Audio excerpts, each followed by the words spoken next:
The image still work, or does it break the? So the image. So if I double click on it, it's still an image. It's fantastic.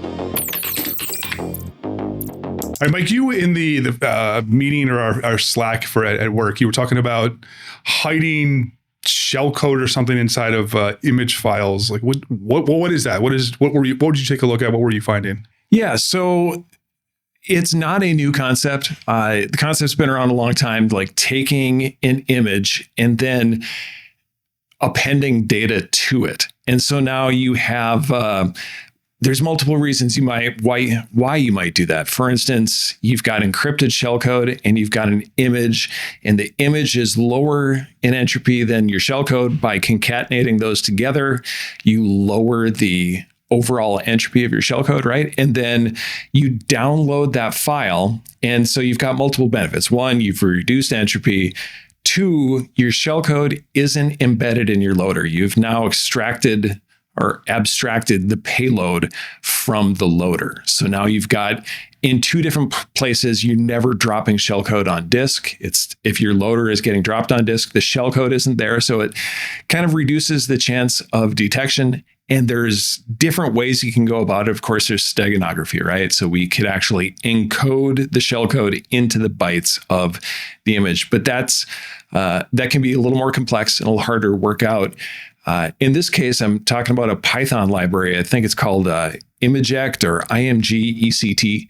And what it does is you feed it some shellcode and an existing image, and then it concatenates the two with the shellcode at the end, and it puts in like 5 slashes as a divider. So now, does the image still work, or does it break the? So the image. So if I double click on it, it's still an image. It's fantastic. Like if you open it, it looks just like a real image, and it doesn't break it. But it only works with certain image formats. Okay. It doesn't work with, I don't think it works with JPEGs because of the way JPEGs are structured. I know it works with GIFs or GIFs if you're one of those people. It works with BMPs. It might also work with other image formats as well, but for sure it works with GIF and BMP. So why does the entropy, the randomness, why does that matter? Why are you trying to reduce that? So it's some EDR use it as a measure of trustworthiness. For instance, I have this unknown file. So I've got this unknown executable and it has really high entropy. Entropy is a sign that you have compressed or encrypted something. And if you've got this small loader that doesn't appear to have a lot of code, but has a really large amount of encrypted data, like that's unusual. It's kind of a sign that you're trying to hide something. Now, there are certain things that are legitimate, like self-extracting installers would also have that same signature, but there's something, the way they're structured is something that like EDR kind of recognizes a little more versus this unknown loader that it's never seen before, has a small amount of code and a high amount of encrypted data. It says, that's kind of suspect. I don't know if I trust that. Not every EDR uses it. Some do, some don't. Some don't make total decisions on it. They make it part of a factor of things that they make a decision on. But that higher entropy does signal that there's something hidden in this, which might be you trying to, do something nefarious. So the ADV kind of scores it. And part of that score would be, this is too random. I don't know what this is. Things look bad. So the image now contains your shell code, and it's not sitting next to the executable that's actually going to run it. So if somebody finds it, they don't get the big thing that's going to happen afterwards, which is why you're doing that. I'm trying to summarize what you're saying here, and then download it later. Do you deliver the image with the loader, or does the loader then pull down the image? Like what are you doing there? I would say that kind of depends on what you're trying to do or what the pretext is. Like if we're thinking about initial access for a phishing engagement, maybe your pretext includes having them try to run something. In that case, it might not need to download that, but we also now have to be able to get out to the internet and download that file versus if we package it with it, they don't have to make another request, but we now are dropping our shellcode on disk. Whether it's going to be detected or not when it's shotgunned with that image, if it's unencrypted, quite possibly. If it's encrypted, maybe not. So, if it's encrypted, I don't think there's a real good chance of it being discovered.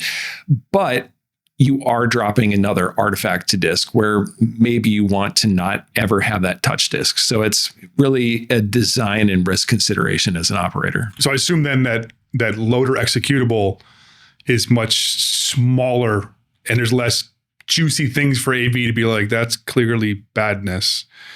And I would also assume, correct me if I'm wrong, but the image file is probably not going to get the same scrutiny as an EXE because it's like, well, that it's just an image. Whoop de freaking do, right? Exactly. It's not getting the same scrutiny. It's not, you're not running into issues with like mark of the web, where if you were to try to download an EXE, it's got mark of the web and says, hey, no, you can't run this. Or if you tried to send in a Word document, it's got mark of the web. There's a bunch of things that have mark of the web. In this case, the image doesn't, it's not impacted by those kind of controls. So it's just another way of getting your shellcode to the system so you can get code execution, basically. That's pretty cool. And I assume too, because it's separate, if anybody's doing an analysis on it, they would grab the executable and be like, there's nothing bad here. And then have to guess, for lack of a better word, maybe this image file sitting next to it is the other half of the puzzle, and then figure out magic with that, right? Yeah.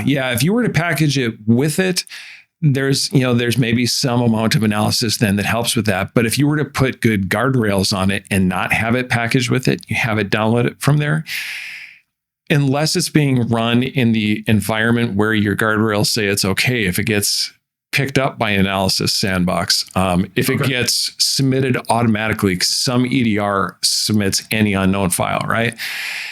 It gets that submitted, they can't detonate it and also pull down your payload because it's the guardrails are keeping that from happening. So there's considerations both ways, whether you package it with it or you call out to it.